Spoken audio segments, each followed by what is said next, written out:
बिस्मिल्लाहिर्रहमानिर्रहीम। अस्सलाम वालेकुम व्यूवर्स, आप हैं क्यू विद सैफुल्लाह के साथ। आज की इस वीडियो में मैं आपको कोटेशन बनाने का तरीका बताऊंगा, लेकिन उससे भी पहले मैं आपको ये बता दूं कि कोटेशन होती क्या है और ये क्यों बनाई जाती है।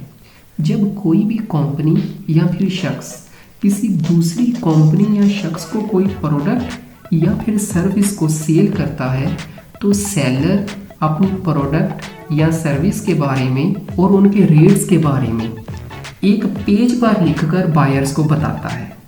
उसी पेज को हम कोटेशन कहते हैं। इस वीडियो में मैं आपको एक प्रैक्टिकल कोटेशन बना के भी बताऊंगा और उस कोटेशन में तकरीबन तमाम जनरल प्रिंसिपल्स और स्टैंडर्ड्स को फॉलो करूंगा। आप अपने हिसाब से चेंजिंग कर सकते हैं। और ये बात याद रखें, ये जो मैं कोटेशन बना रहा हूँ ये मैं एक्सपोर्टर्स के पॉइंट ऑफ व्यू से बना रहा हूँ। आप अपने मुताबिक बना सकते हैं, लेकिन पॉइंट्स तकरीबन यही आपको फॉलो करने होंगे। कोटेशन में टोटल 8 चीज़ों को मेंशन किया जाता है। Number 1 quotation number, number 2 date, फिर बायर्स नेम और एड्रेस लिखा जाता है, उसके बाद सब्जेक्ट लिखा जाता है, उसके बाद प्रोडक्ट्स की डिटेल दी जाती है, टाइप्स, क्वांटिटी, रेट के बारे में लिखा जाता है, उसके बाद हम टर्म एंड कंडीशंस लिखते हैं, उसके बाद हम पेमेंट्स टर्म लिखते हैं और आखिर में सेलर्स अपना सिग्नेचर्स करता है और फिर स्टैम्प पे साइन होती है। उसके बाद लेटर हेड पर वो कोटेशन प्रिंट होती है और स्कैन करके बाहर को भेज दी जाती है। अब मैं आपको प्रैक्टिकल बना के दिखाता हूँ। जैसा कि आप ये कंप्यूटर स्क्रीन पर देख रहे हैं कि ये कोटेशन है। कोटेशन नंबर में मैंने जैसे फॉलो किया है, सबसे पहले मैंने ईयर लिखा है 2020, उसके बाद मैंने डेट लिखी है 15, उसके बाद मंथ लिखा है मई और आखिर में कोटेशन का नंबर। ये कितनी कोटेशन बना रही हैं, ये 23 हमारी कोटेशन है। आप अपने हिसाब से इसको फॉलो कर सकते हैं, इसको चेंज भी कर सकते हैं। मैंने इसलिए इसको बनाया है कि इसमें आसानी से आप समझ सकते हैं कि ये 23वीं कोटेशन है, मई के मंथ में बनी है, डेट ये थी, साल ये था। उसके बाद हम कोटेशन जिस डेट को बनाते हैं वो डेट लिखते हैं। उसके बाद जिस कंपनी को हमें ये कोटेशन भेजनी है उस कंपनी का नाम लिखा जाता है और उसका फुल एड्रेस दिया जाता है। उसके बाद हमने जैसे ये एक्सपोर्ट कर रहे हैं, हम उसके लिहाज से कोटेशन बना रहे हैं, तो एक्सपोर्ट करते वक्त हमारी कन्वर्सेशन होगी दूसरे इंपोर्टर्स के मुल्क में, तो जो हमारे साथ बातचीत कर रहा होता है इस कंपनी का नुमाइंदा, हम उसका नाम लिखेंगे। जैसे ये मैंने कर दिया अटेंशन मिस्टर अब्दुल्ला हसन और नीचे उसका सेल नंबर। उसके बाद आप देख सकते हैं मैंने सब्जेक्ट में लिखा proposal for the export quality potatoes. Dear sir, ये एक थोड़ी सी कैप्शन दे दी होती है। हमने अब डिस्क्रिप्शन पर लिख दिया पोटैटोज़ यूनिट। ये मैंने एक जस्ट फ़र्ज़ी अमाउंट्स और फ़र्ज़ी क्वांटिटी लिखी है। आप अपने हिसाब से जो भी रियल होगी वो लिखेंगे। डिस्क्रिप्शन में पोटैटोज़ उसकी टाइप्स वगैरह लिख दी जाती हैं कि इस किस्म का है। फिर यूनिट किलोग्राम में ये मैंने लिख दिया कि ये किलोग्राम में है 64,000।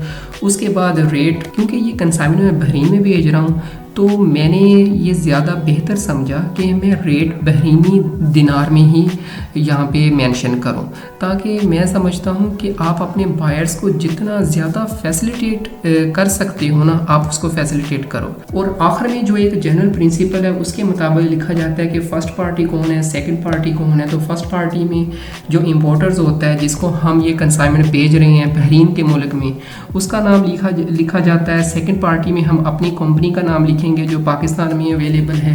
उसके बाद टर्म एंड कंडीशंस होती हैं कि सेकंड पार्टी जो कि पाकिस्तान में है वो फ्रेट ऑन बोर्ड तक रिस्पॉन्सिबल है। फ्रेट ऑन बोर्ड होता है कि हमने ये कंसाइनमेंट होती है वो इंपोर्टर्स के पोर्ट तक पहुंचानी है।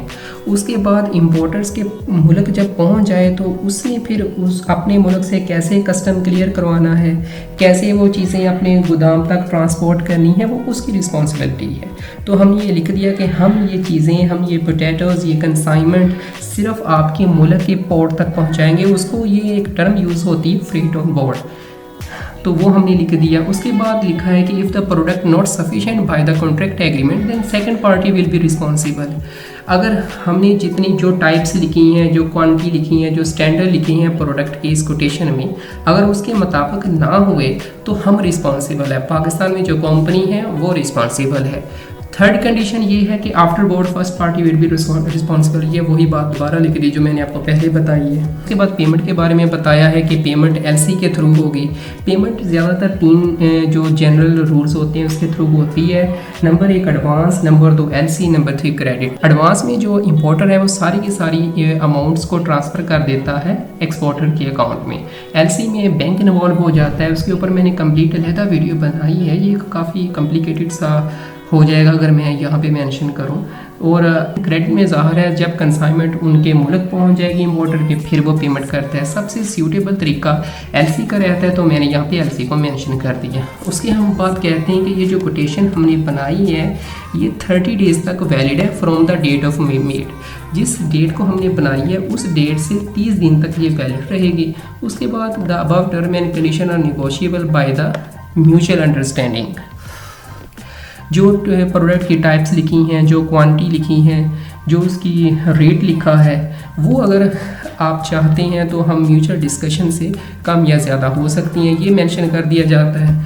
आखिर में आप जस्ट अपनी कंपनी का एड्रेस लिखेंगे, अपना नाम लिखेंगे, अपनी पोजीशन लिखेंगे, फ़ोन नंबर लिखेंगे और अपनी कंपनी का ईमेल एड्रेस लिखेंगे। उसके बाद आपने क्या करना है, उसके बाद आपने इस पेज को स्टैम्प एंड साइन करना है इस पर। जैसा कि आप देख सकते हैं आपने इसको स्टैम्प एंड साइन कर लिया।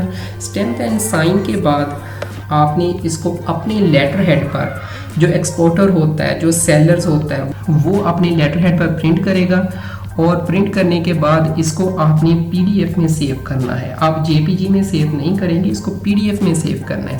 सेव करने के बाद आप इंपोर्टर को मेल के थ्रू सेंड कर देंगे। जैसा कि आप देख सकते हैं ये जहाँ पर ईमेल है ये हमारी कंपनी का ईमेल है। हमने लिखा abdullah.hasan@arabian.international.com। हम ये इसको मेल कर रहे हैं। सब्जेक्ट में हम लिखेंगे कि कोटेशन तो माफको के, ये माफको की तरफ से कोटेशन है।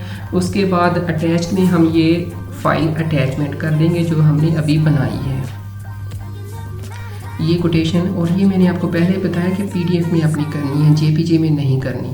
अटैचमेंट करने के बाद यहाँ पे एक आप छोटा सा डिटेल्स आप लिखेंगे, ये मैंने ऑलरेडी लिख के रख दी थी। As per your inquiry herewith I am attaching quotation for your kind view, please find about attachment. तो नीचे आप अपना सिग्नेचर और अपना फ़ोन नंबर, ईमेल एड्रेस वगैरह लिखेंगे और उसके बाद आप इस बायर को सेंड कर देंगे।